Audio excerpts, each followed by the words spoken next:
make sure that that program doesn't contain controversial subjects, and you're not impolite to people. No, definitely not, Dad. You know me. I'm never, ever controversial or impolite. Yeah. Okay. Welcome to Conversations with your lovable, never pisses anyone off, never been banned from Facebook or YouTube, never been sabotaged or censored for politely expressing a difference of opinion, ex-Muslim host Aina, keeping it non-controversial.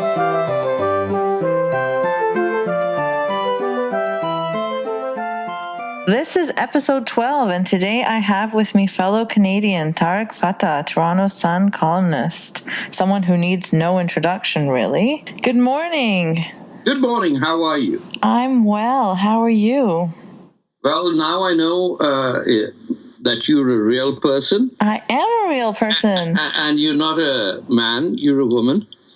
That's right. Yeah, okay. So, unless you have a very treble voice. Yeah, you're never going to find out, I guess. But okay. No, I can promise you that I'm a woman. Okay. Good. Yeah, I mean, a lot of people have suspected things, but there are reasons for anonymity. But okay, fair enough. Anyway, thank you for agreeing to speak to an anonymous person. Okay. How are you doing today? Well, okay. It's a beautiful day in Toronto. You know, one of the most fortunate things of living in this city is that you get all seasons. Yeah, that is true. I mean, the colder seasons last longer, but... No, they don't. It's highly overrated.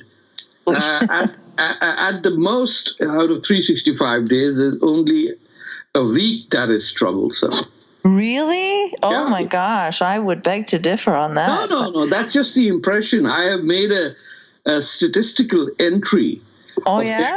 Every year, there has never been more than 6 to 7 days of difficulty. Well, I mean, difficulty, I guess, is subjective, but... No. You go ahead and take a look. It's highly exaggerated, and I think people of Toronto love to depict themselves as great pioneers who live in immense difficult conditions. Well, because you can't accomplish anything else. The last time they invented insulin, after that, there's nothing happening. So they look at themselves as, living beyond the Great Wall in the North, like the Game of Thrones thing. Nice. Yeah. Well, I mean, I love Toronto, and I think... Yeah. I think it's not a coincidence that it's been rated as the best city in the world to live in many times, though right now it's at number 3, I think. I mean, sometimes I think our architecture could use some work, but... Oh, absolutely. It's the one of the things that the great Protestant work ethic didn't teach Toronto is fine architecture. Now that we are done maybe butting heads about the weather, let's talk about Orlando. Mm-hmm. What are your thoughts on what's been happening, the developments, through the reactions on the internet? It is a reflection. The reaction is a reflection of the cowardice of the upper middle class, white liberal elites who dominate what is considered enlightened discourse. They have reacted in the most shameless possible way and justified their cowardice by an air of intellectual arrogance. How so? Well, they were kicked in their backside by Islamofascism, and because they know that if they hit back, they'll be hit back again.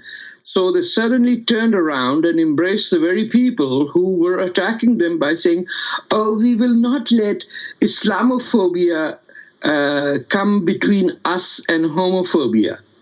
Right, yeah. This was Islamofascism that kicked your ass, and because you're so pretty and you don't want any scars on your face, the LBGT community in Toronto simply invited the most anti-gay, homophobic Muslims to appear on the stage and say, we will not let this come between you and me. If there was ever evidence of appeasement after Chamberlain's flirtation with her Hitler, this is it. We are witnessing it. Yeah, the imam that was on CNN couldn't even directly extend his sympathies to the LGBT community. Like, he didn't even name them, which I found. No, here's the point.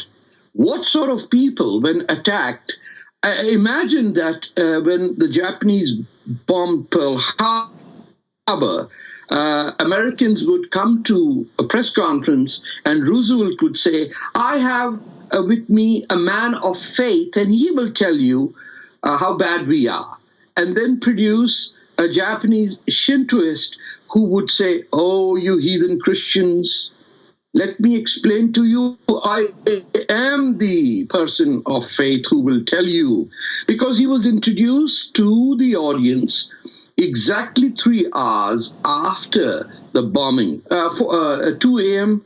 to 8 hours after the bombing, as representative of Orlando's faith community. Right. They couldn't produce a Catholic. If they had to produce someone... well, no, I think the point was to hear from a Muslim, hoping that... Oh, no. The mayor and the cops centered him, pushed him forward, and then pulled him back so that he wouldn't have to answer questions. You noticed that whole thing? Yeah, I saw that, but I'm wondering if they could have done it simply because they didn't... They didn't find a pastor or a rabbi or a pundit? No, but I mean, I think an imam is more relevant to the... How? Because the dead were Muslims? The dead weren't... No, because the killer was a Muslim. And so why didn't they say that his faith induced him to kill? Because that's something that no one says, unfortunately. Well, that's my point. Right. That Hitler invades Poland, the Poles should invite a Nazi to introduce, this is why the Wehrmacht has invaded Poland, because we'll tell you why. Here's a Nazi.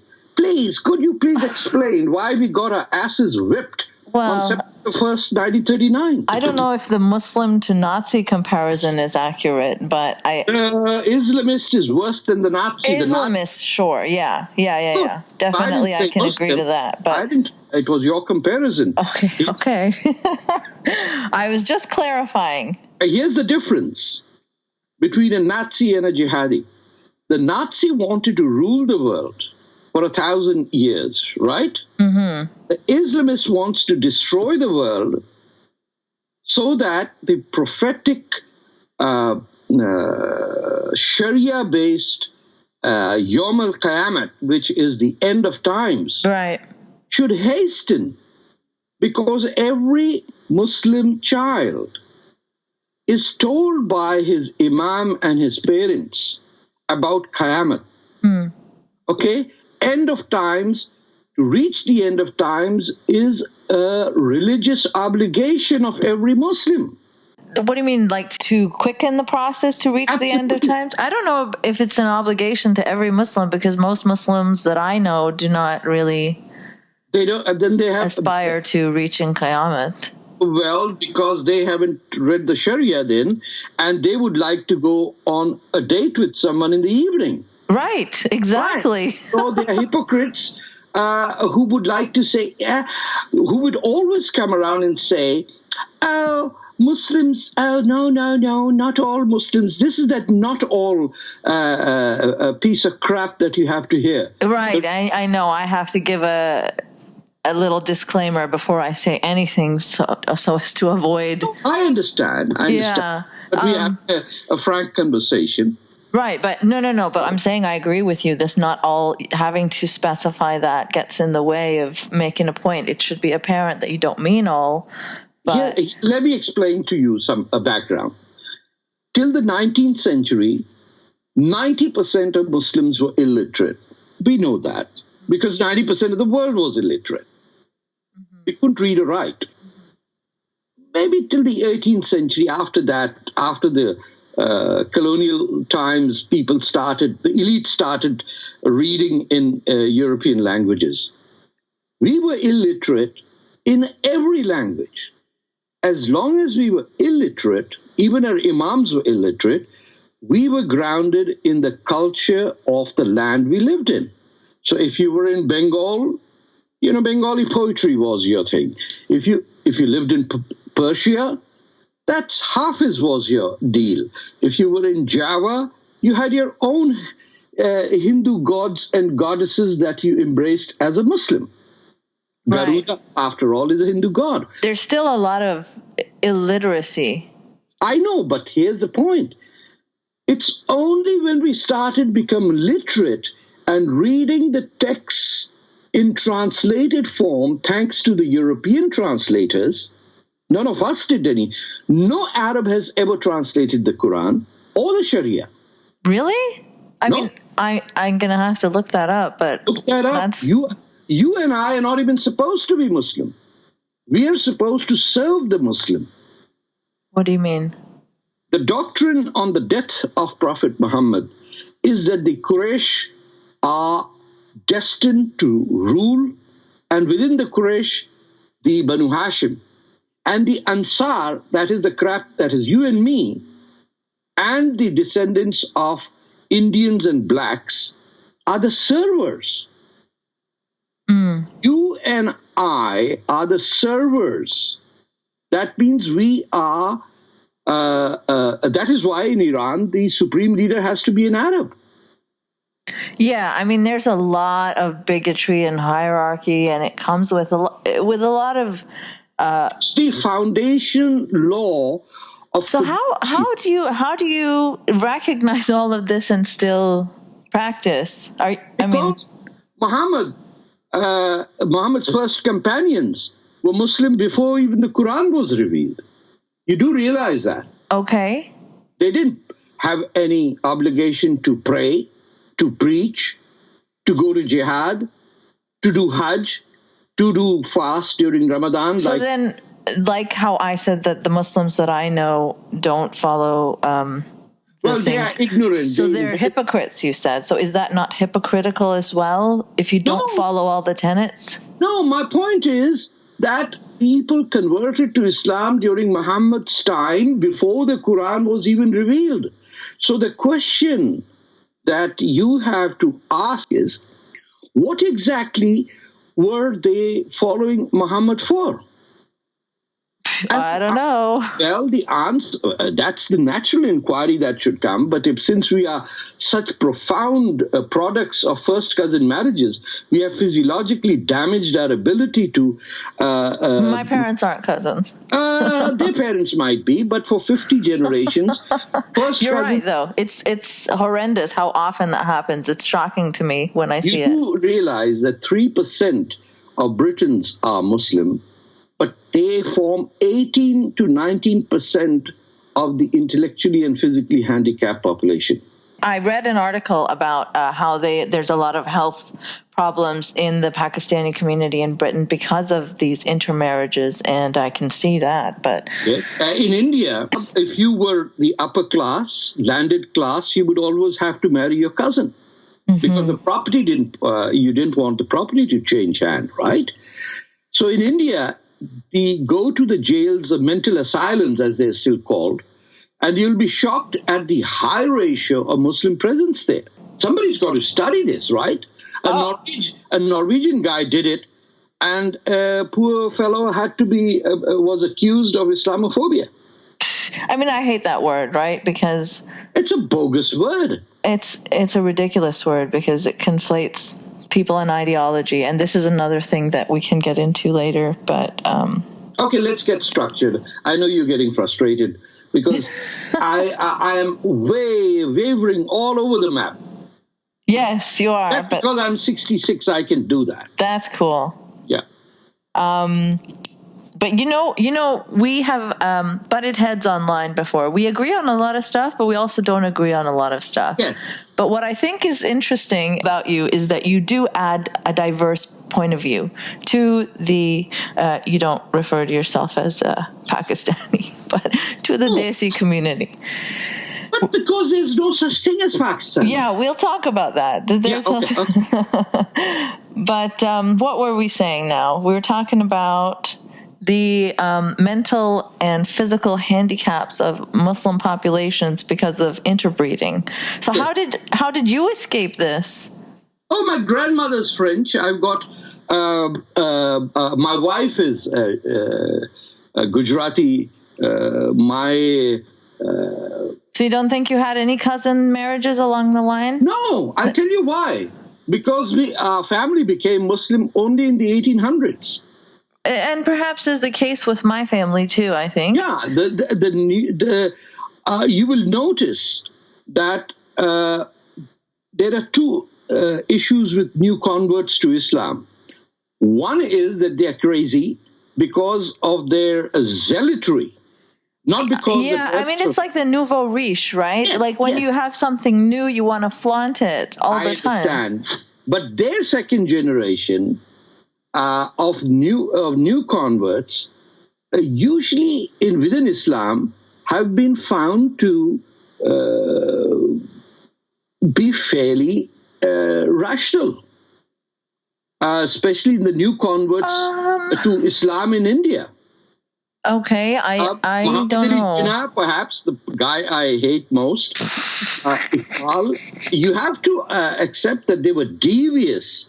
Hey, I'm no fan of the way that Pakistan was created, or no, I'm not saying that you do. I'm just telling you as sharing a fact that those who were blessed as having been converted to Islam just to say 100 years ago are far more secure in their identities than those who wear Sayyid with their name, or Naqvi, Siddiqui, and Rizvi.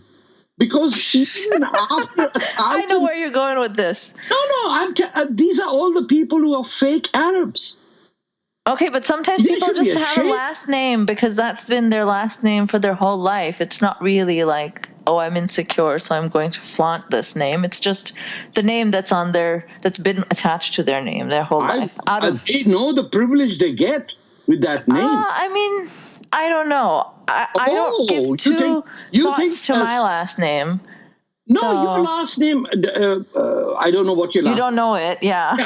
But there are 4-5 categories of Urdu-speaking last names that have devastated India and Pakistan by the sheer arrogance and their elevation of being Arabs. There is that element, absolutely. I'm not denying that. By the way, did you know that when you go to pay your zakat, the annual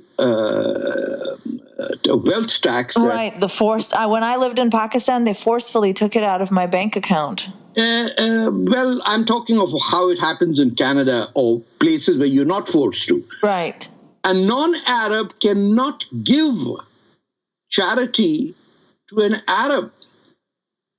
Their boxes are different. Yeah, I mean, this is religion-based tribalism again.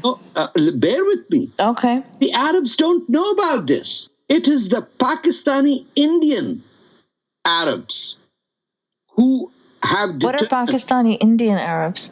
The Sayyid, the Naqvi. Oh, okay, like from back in the day. Yeah, so they go to the mosque, and there you will find 2 boxes of charity. One, I don't know who you are, but I cannot give charity. I'm unworthy of giving charity to someone of Arab ancestry. See, these are the things that turn me off of religion entirely. This is not about religion. This is not about religion. This is about race. This is that the Arab is superior to the non-Arab. And who's decided this?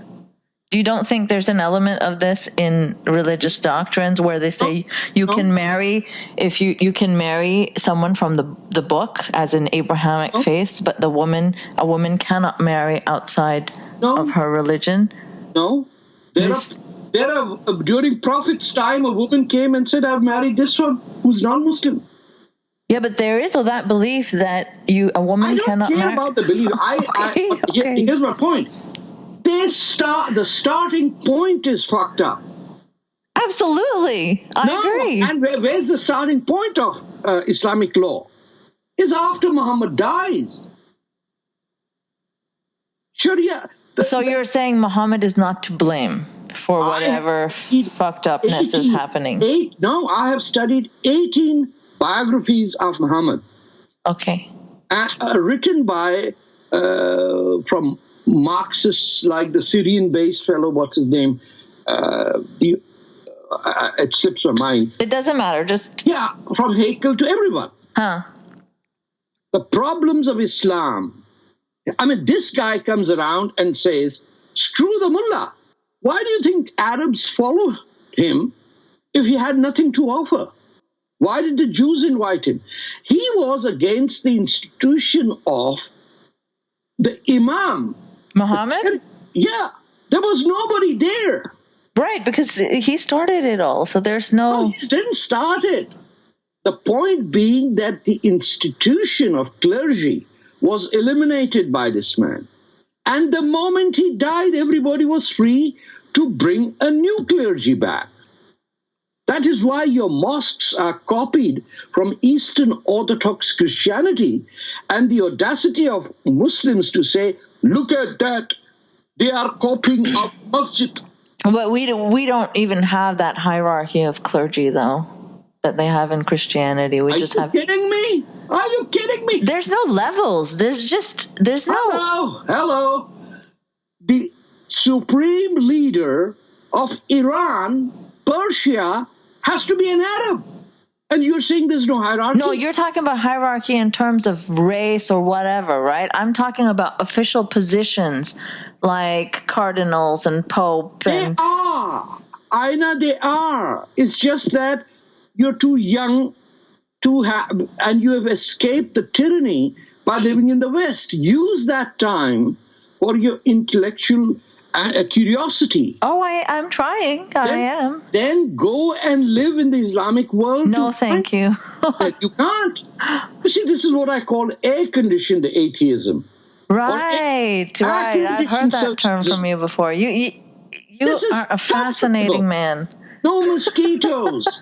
no mud dirt. You know, I was bitten by mosquitoes all over the place yesterday in my backyard. Yeah, that's because you tried to do that Canadian thing, and I'm doing that two-finger quotes. I say, oh, it's a weekend, let's go camping. Why would you do that? I wasn't camping. I was sitting in my backyard, man. Backyard? Put in a DVD. Please don't tell me that backyards are a Canadian thing. Of course they are. You think they're backyards in we Congo? Have gardens in my grandmother has a garden. They're a public garden. No, she has a backyard. My grandma. Your grandma. That's the problem. I am the grandma. You are the grandma. Oh man. So, didn't you have a backyard? I lived in the most poverty-stricken area called Nazimabad number 2. I've been there. I know it. I have relatives there. I had 3 others. They have backyards there. There were no backyards. They have front lawns. They're smaller.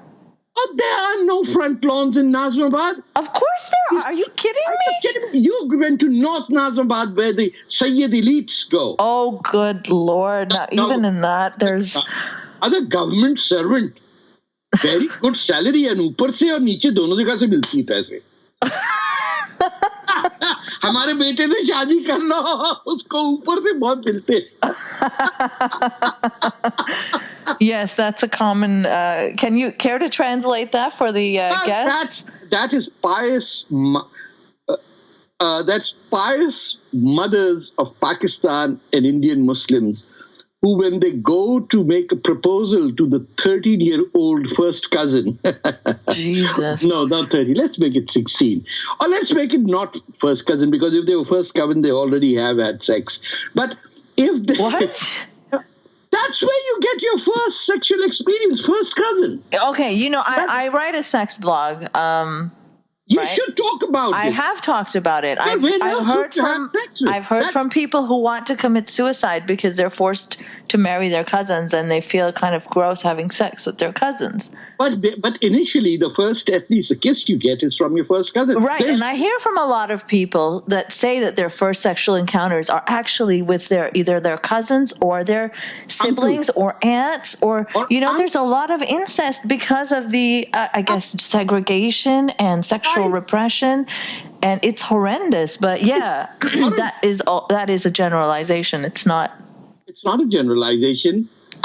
It is a problem, absolutely. Absolutely. In every family, there's a rotten uncle that everybody knows who's got those shifty eyes. There is a pedophilia problem, too, and nobody wants to talk about it either. I tried to talk about it, and I got shamed saying that I was airing the country's dirty laundry. And the country is dirty laundry. Are you sure you're drinking tea?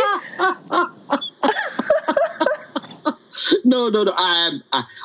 I by the way, I'm sinning because it's Ramadan. Oh, right, it's Ramadan. Yes, you're not fasting. Come on, you're 66. You should get a break.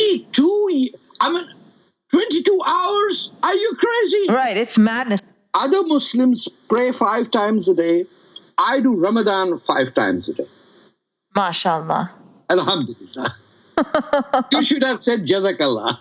Yeah, there's so many layers to these things. I've never been good at it. I have failed at religion, so I just left it. This is what you have to say in any conversation.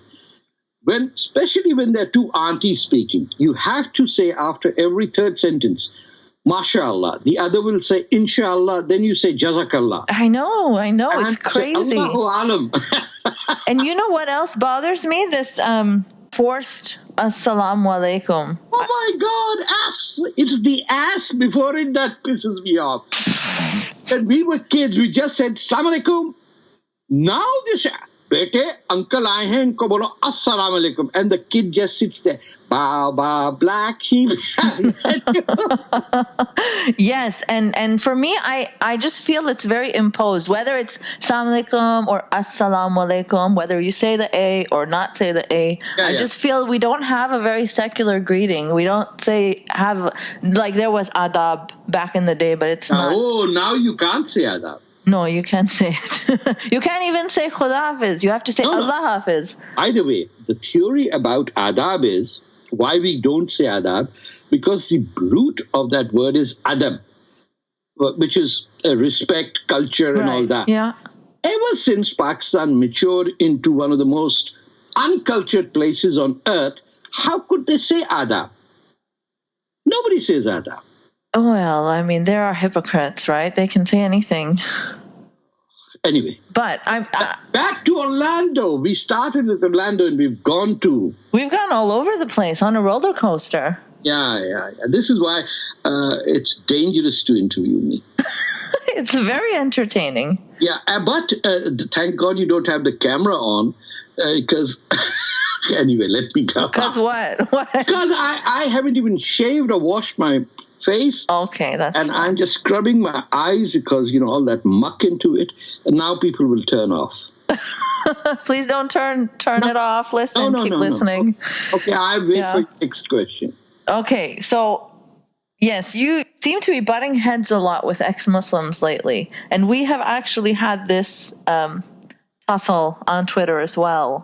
What you refer to as air-conditioned atheism. And there are no ex-Christians. There's a reason that the word ex-Muslim is used. No. These are people who have to do the social climbing. They are taking what I call the white route, getting a selfie with Richard Dawkins. Jeez. Their goal on earth is to get retweeted by Sam Harris.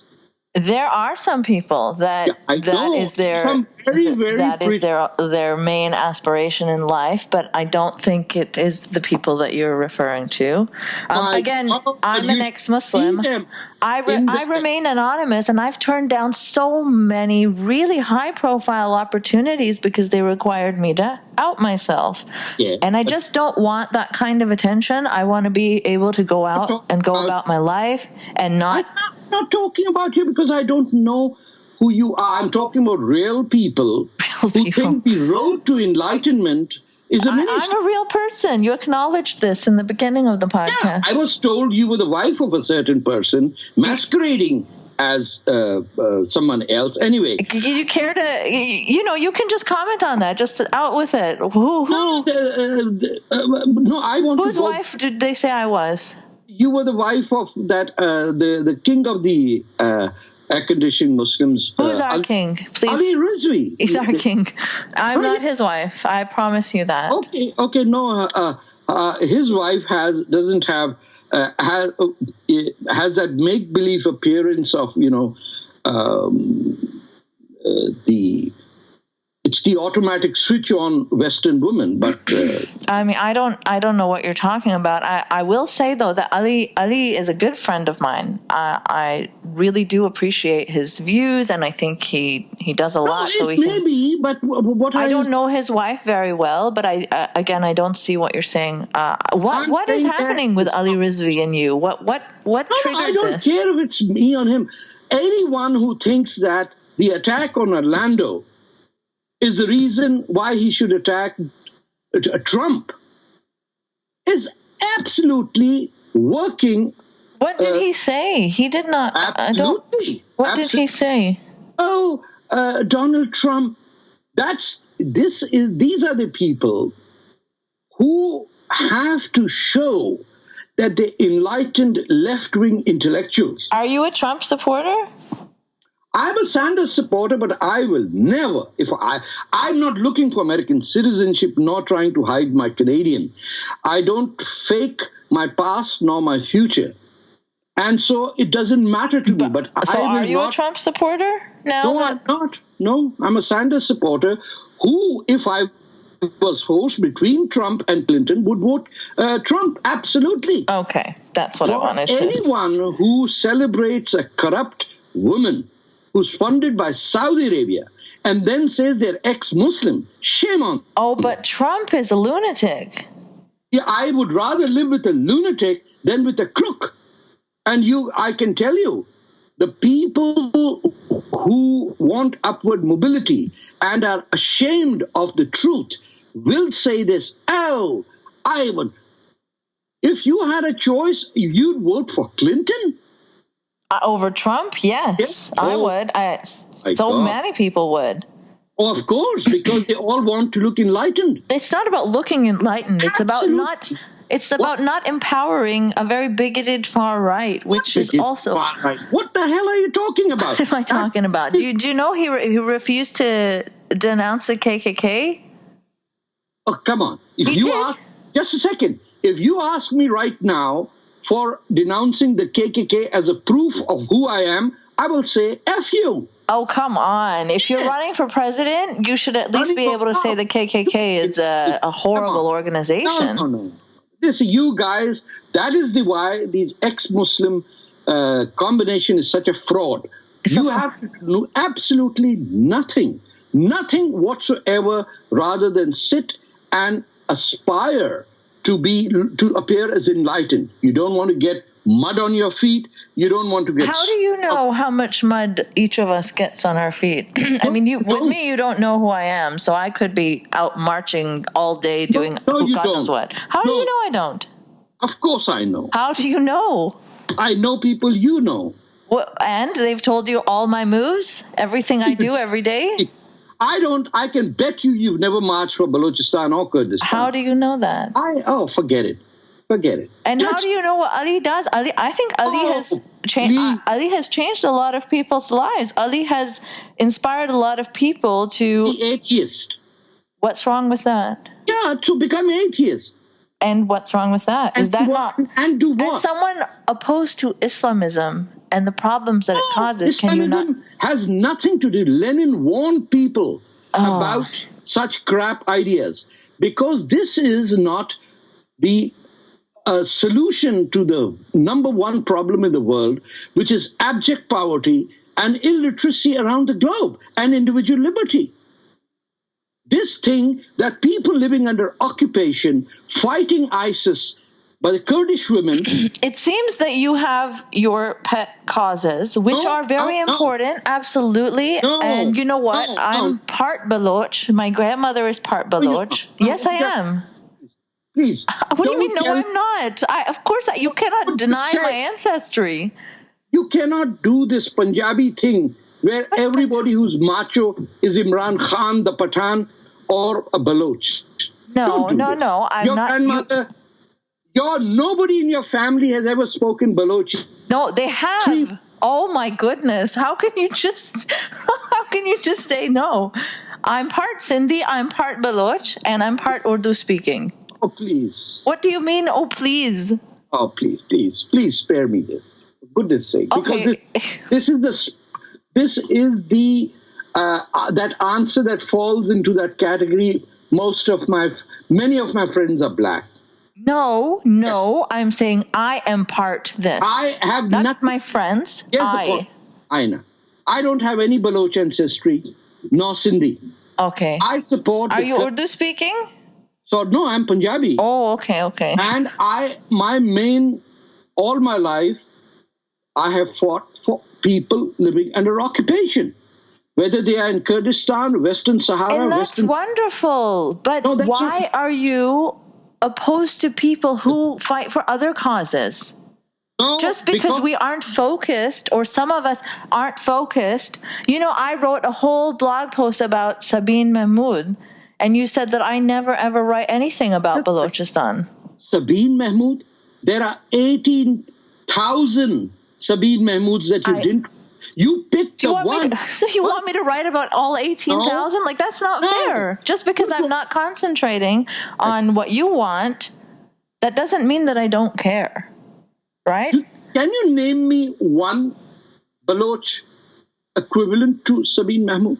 No, it's not something that I'm well versed in. I cannot. How did Sabine Mahmood come into your picture? Because I had contact with her. I knew her, and then she was assassinated. Precisely my point. That this is what is called the air-conditioned version of struggle. That the only person you knew was from the upper middle class of Pakistan's elite. She was shot. Don't you think that's a little insensitive? You think Brahmdar Bhukti's sister was not shot in Karachi? Oh my God, I don't know everybody. But child, I am saying that Sabine Mahmood caused you to write, but Brahmdar Bhukti's sister massacred on the street of Karachi 3 years ago caused no ripple amongst all the air-conditioned atheists. We are writing about other people. One second. Let me ask you one thing. Do you visit Pakistan? Does Ali Rizvi visit Pakistan? I don't know what Ali Rizvi does. I told you I'm not his wife. No, but you do. I don't visit Pakistan because I don't feel safe there, actually. I haven't been in at least a decade. Let's get on to the next question. This is circular and we won't come to any conclusion. You can carry on with this air-conditioned aspiration of never ever having committed to any struggle. And since you're anonymous, I can't talk about you. Okay, but that's really unfair because I am clearly committed to quite a few struggles, and I dedicate a lot of time and energy to those struggles. And I've heard from people who say that, their lives have been changed by my work. Yes, but maybe fighting for the Arabs or Palestinians. No, I'm not fighting for the Arabs or Palestinians. I'm actually usually fighting for LGBT rights or, women's rights or sexuality in Pakistan. Well, that's not an unnecessary struggle. That's not air-conditioned atheism. That's got nothing to do with atheism. Because it does. It does. It's my disbelief in religion that drives me to want freedom and equality for everyone. Especially those who can afford the computer to be in touch with you. Yes, yes, especially them because, I favor people with higher incomes, obviously, right? It is. That's what air conditioning. No, actually, I've spoken to girls who have worked in my relatives' homes who cannot afford computers. Let's get on. I said we're at an impasse. We can't. Okay, all right. Let's talk about Bangladeshi atheists. Mm-hmm.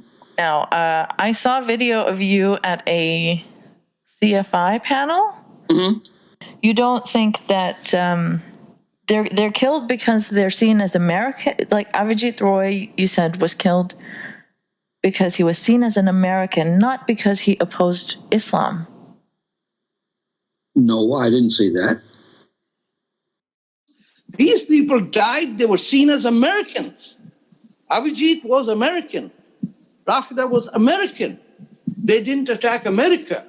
They betrayed Islam because they came to Bangladesh to bring what is considered American attitude towards rationalism. So could I be an atheist and walk down a main street? And could I be an atheist and walk down a main street in Bangladesh and say, I'm an atheist, death to America? Oh, you'd be a hero. And I'm a hero. Absolutely. So it's really... You tell me, am I wrong? If you say America Murdabad, Yeah.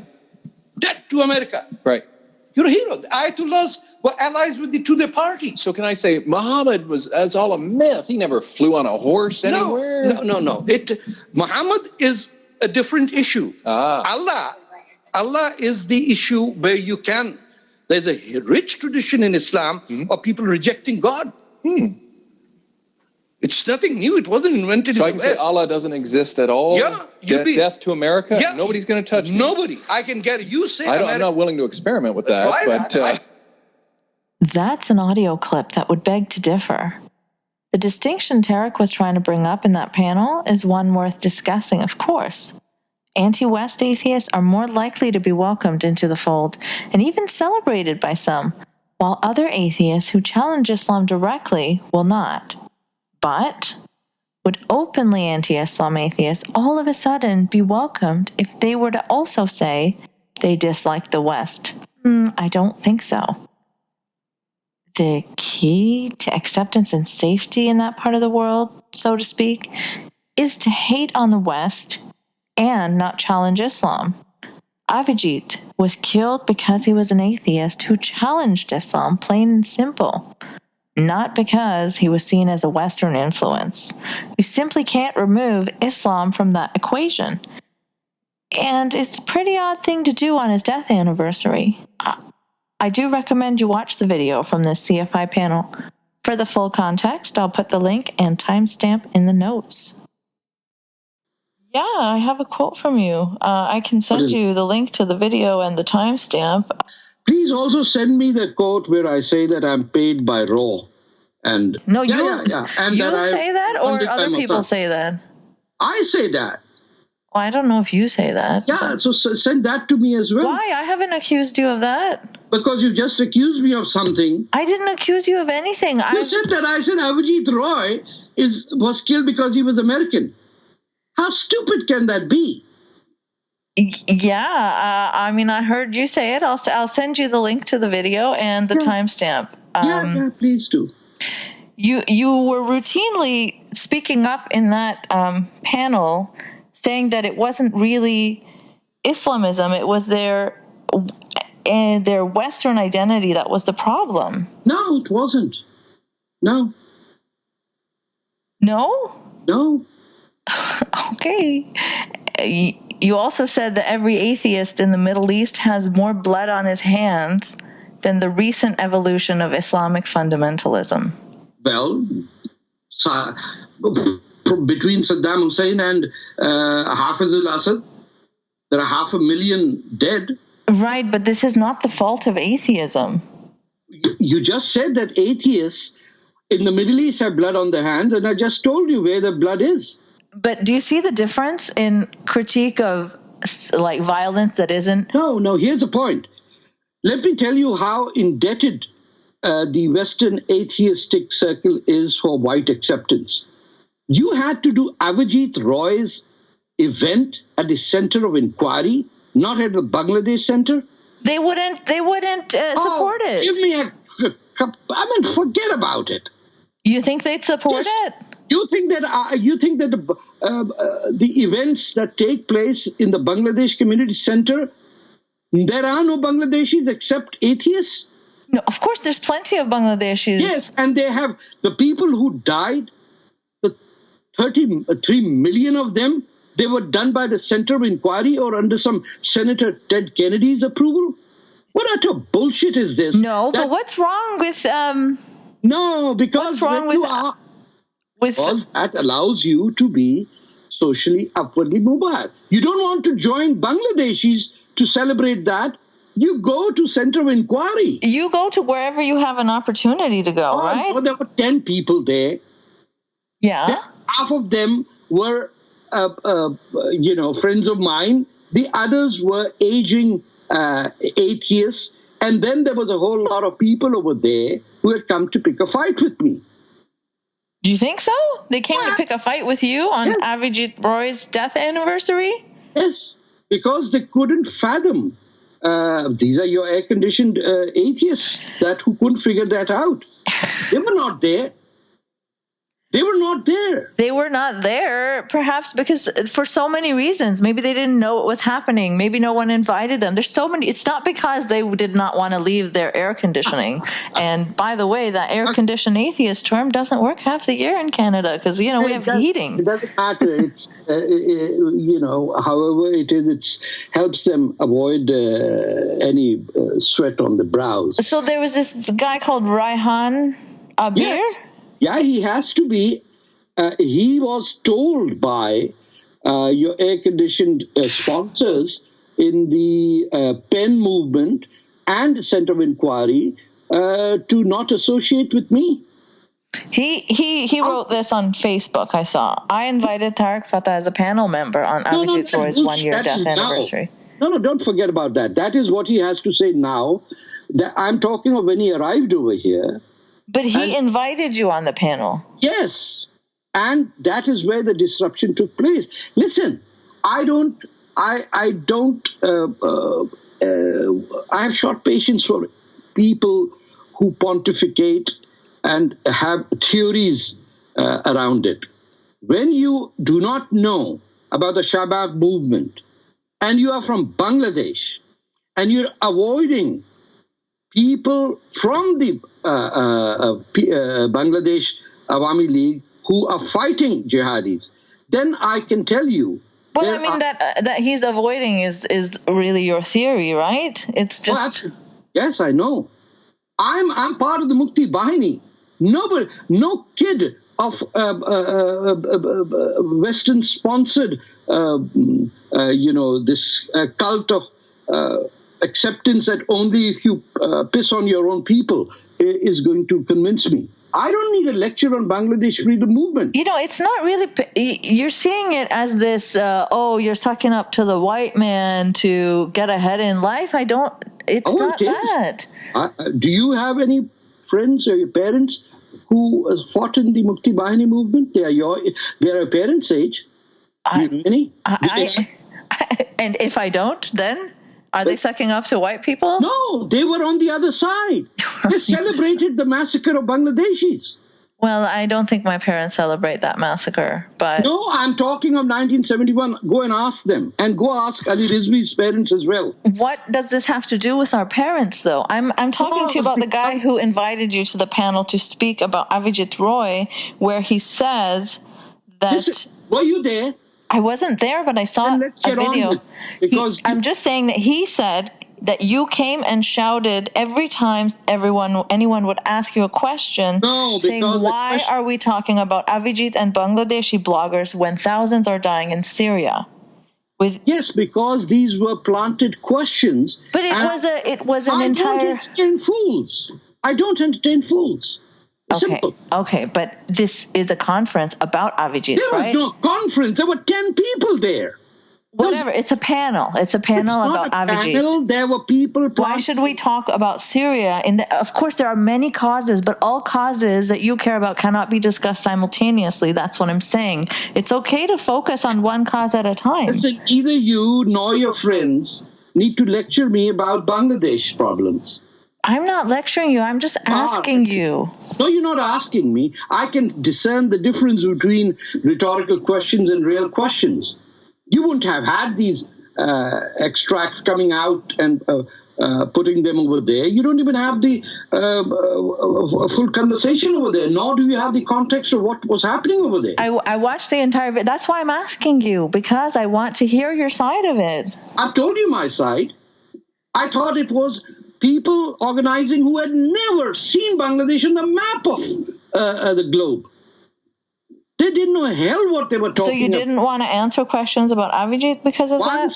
Once somebody targets me, the dialogue is over. It's over. Once the object of a question is a rhetorical question meant to instigate, the dialogue is over. I don't care what you have on record or not. I am not a pussycat who says, oh my God, if I say this, well, how will it appear? No, I'm straight speaking. I don't need a certificate from any fool anywhere to challenge my credentials or my integrity. You challenge my integrity, and I will not honor you or respect you with proper answers. It's as simple as that. And then you can take my quote and put it somewhere else and say, oh, he gets money from the Indian intelligence. I've never said that. You don't have to say that. Others say that. Others say it, and it's ridiculous. People accuse me of being a Jewish agent, They were doing it right there. They were doing it right there. So what do you mean?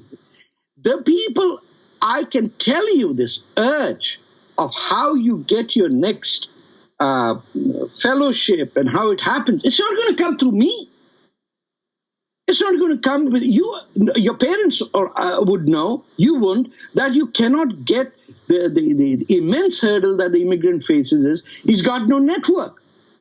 I only immigrated here in my teens. Yeah. So you wouldn't know what your parents went through. Right. But I did start here as an adult-ish person. It's not like I grew up here or anything. I didn't have a network when I came either. I understand. So you would know that the persons who have the network, and it's very succulent to be drawn into that when you're picking sides. You know what's really interesting is because I hear people accuse you of having this extreme, right-wing bias, and then I also see this very left-wing, social justice thing coming out, and it's What's about white privilege? What is left? There we go. What is left or right-wing about it? Yeah. I can't offer you the network, so if you have a choice, you will go to the Center of Inquiry. Well, you're a pretty connected guy, I think. I'm not connected with the right people. I'm connected with somebody from West Papua who's fighting independence from Indonesia. These people would say you have your own newspaper column. You've had a radio show. You're pretty connected. It's not bad. I don't offer benefits, my dear. That's the problem. I'm sure to some people you could. No. Friendship with people. There are entire books written that are now embedded in our genes. The Dale Carnegie approach, how to make friends, how to network. There are entire segments. Mm-hmm. And that is how the society works. It's a cost-benefit analysis. If you piss on Tarek Fatah, the chances are that you will have plenty of well-connected friends. No. Yes, that's how it works. Doesn't matter. I'm sorry if you're feeling so victimized, but sometimes... Oh, no, I'm not a victim. No. I kick ass as good as I get. That's great, but sometimes you get into it almost unprovoked, from our Twitter battles. I haven't even tweeted you, and you've said stuff like, you've quoted my tweets, and you've said, scratch the surface of any Urdu-speaking Pakistani, even if they're an atheist, and you'll get a patriot. And now, if I'm a Pakistani patriot, I don't know, that's ridiculous. And I measure Pakistani patriotism by how pissed off people are against India and Hinduism. Why is Hinduism such a sore spot? I hate religion, all of it. It's not even a religion. Oh, yeah, I've heard that before. No, I know that. Yeah, I've heard that.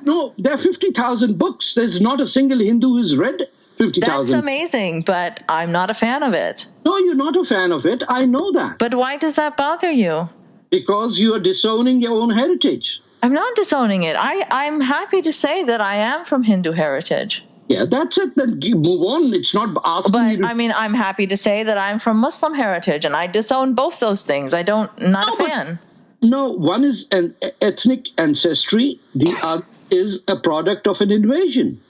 Oh, yeah. I talk about Arab imperialism all the time as well, by the way. Fine, but we were talking about how easy it is to choose friends and enemies, and if done properly, But what you're saying is sometimes you're provoking people without them hitting at you. Like with Ali Rizvi, all he said is that he's pro-reason, and Hinduism... No, he's not pro-reason. Come on. He absolutely that's not is. the issue. Any person who used Orlando... He didn't use Orlando. He used it to deflect attention away from Islamism. No, he also highlighted Islamism. He's an opponent of Islam and Islamism. No, He criticizes Islam and Islamism all the time. Not on this occasion. He did, though. No, he talked about gun control. He talked about multiple factors. Oh, multiple factors. Give me a break, multiple factors. The guy came and kicked your ass, and you said, let's analyze the multiple factors behind which we were hitting. You don't think analysis is important? I mean, you've gotten upset at me for drawing diagrams and analyzing situations. You call it like a paralysis of analysis? Yes, it is. Yeah. You cannot come to a conclusion. You don't like analysis? No, I dislike the paralysis of analysis because you get fond of it. I remember in the 80s when people would reformat the hard drive just as a sense of accomplishment. No, but don't you think analyzing the situation, trying to understand, this regressive left section, the people who do not want to acknowledge Islamism's role in anything and want to shield it at all costs, they do not even understand. Don't you think it's important to make them understand, to break it down? They won't understand. We should at least try. There are enough billions around there to do it rather than to engage in this with people who will not change their minds. I would rather be with a working class. How did people change their minds on so many things, on segregation, on homosexuality? This is what happens. You have to keep drilling it. You have to keep drilling they were it. Defeated. You shift public opinion, but slowly. They were defeated. The critical mass defeated the other side. Yes, but it didn't start out that way. It didn't start out that way. Most people were in favor of all kinds of racism back in the day. Most people were in favor of segregation. Absolutely. They still are. That's why Muslim girls are kept segregated. Right. I was referring to the racial, but yes, this gender segregation is disgusting. Absolutely. Absolutely. So do you ever go to a mosque? Yes, quite often. You do? Yeah. How are you received in a mosque? I can't imagine. I would love to just be a fly on the wall to see Tarek Fatah walk into a mosque. Because I have never in my entire life insulted Mohammed, and I have never made mockery. I am a political person, and for me, I have an understanding that for next few thousand years, religion is going to play a role and offer comfort to millions, hundreds of millions of people from Congo to the Philippines. I can understand that. I can appreciate that. So I will not hurt the feeling of the weak. You do hurt the feelings, though. Not of the weak. I'm sure a lot of all kinds of different people are getting hurt. However, I think it's important. What do you think of Charlie Hebdo? Do you think they were in the wrong? No, I went into a mosque wearing the Charlie with the sign saying "I'm Charlie Hebdo." That's amazing. That's excellent. And you showed me 10 people who did that.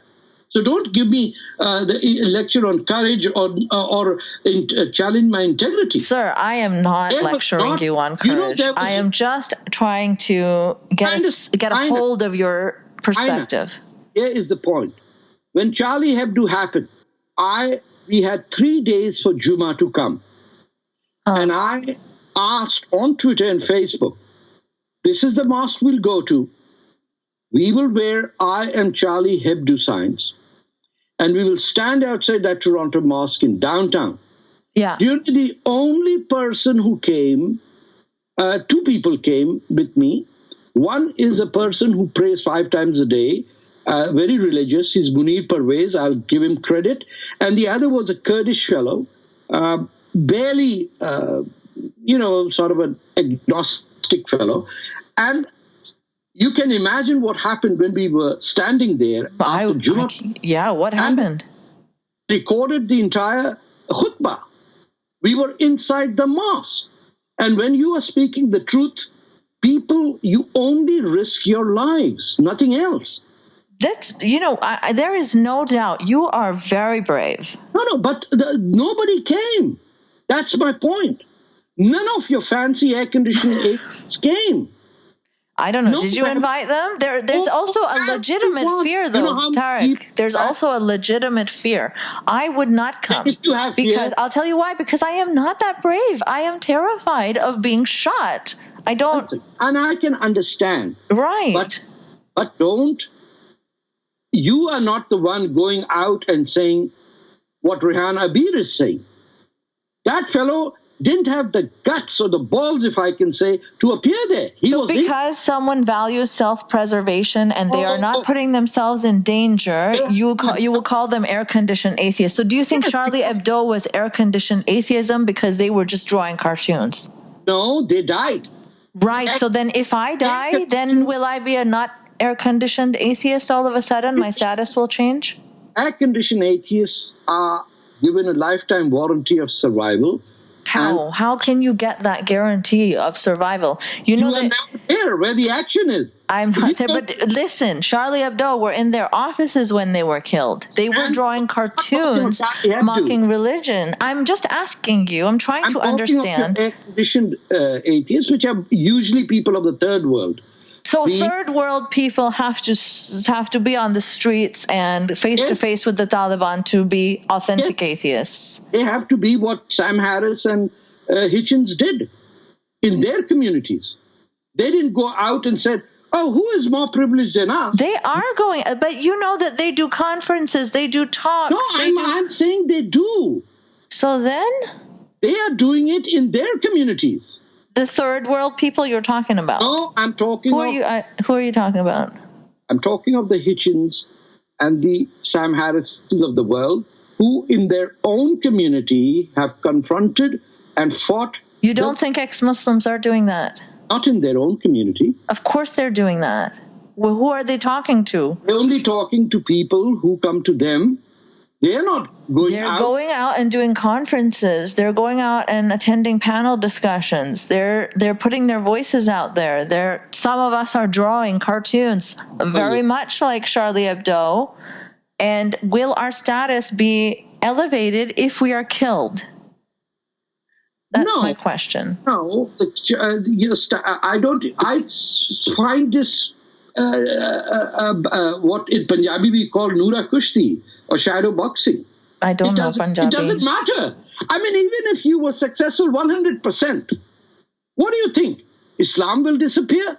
I'm not wanting it to disappear, but I'm just wanting to start that thought process. Critical thinking. No, critical thinking people have been doing for the last 5,000 years. Oh, I beg to differ. Not everyone does it in religious terms. Like much of my relatives do not and refuse to think critically about religion because then it starts to unravel. Well, when I'm saying that critically, you think at the turn of the last millennium, when the Mutazilites and the Asharites fought it out and got wiped out, there was no critical thinking? No, I'm not saying there was no critical thinking, but there are people who refuse to engage with religious texts and also critical thinking at the same time. I do it all the time. You do it, yes. So you have some pretty out there views. Your views are not common.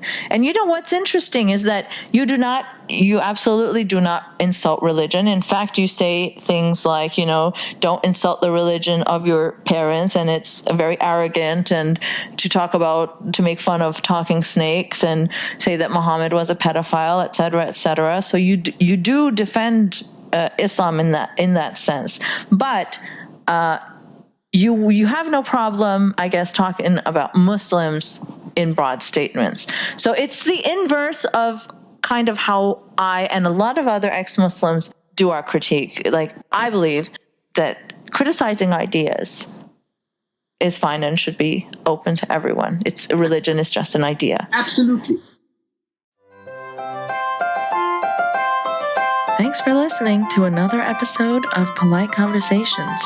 You can support this podcast by sharing the shit out of it, making some noise about it, or contributing via Patreon.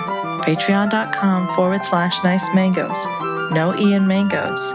Also, you can follow me on Twitter @Nice Mangoes. If you want to make a one-time donation instead of a monthly Patreon one, you can do so via PayPal. nicemangoes.blog@gmail.com. Remember, no E in mangoes. If you've got an interesting story and would potentially like to be a guest, you can email me there too. A special thanks to Dylan Beck for theme music, sound, and production help.